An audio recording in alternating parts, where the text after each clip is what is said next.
To make sure you have the best walk-in bathing experience, you need to have the proper hot water capacity and the proper hot water supply. We recommend the maximum capacity hot water heater available for your house.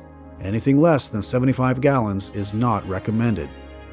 And with the hot water demands of today's modern homes, we recommend a professionally installed high-capacity hot water heater for consistent and constant hot water delivery.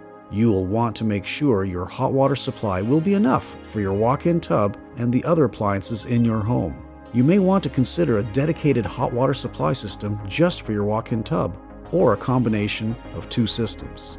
As always, consult with your installer or your professional plumber.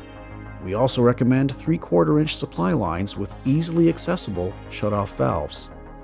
And remember, when you order a Freedom brand 2 or 5-piece fast fill faucet set, 5-foot supply lines are included.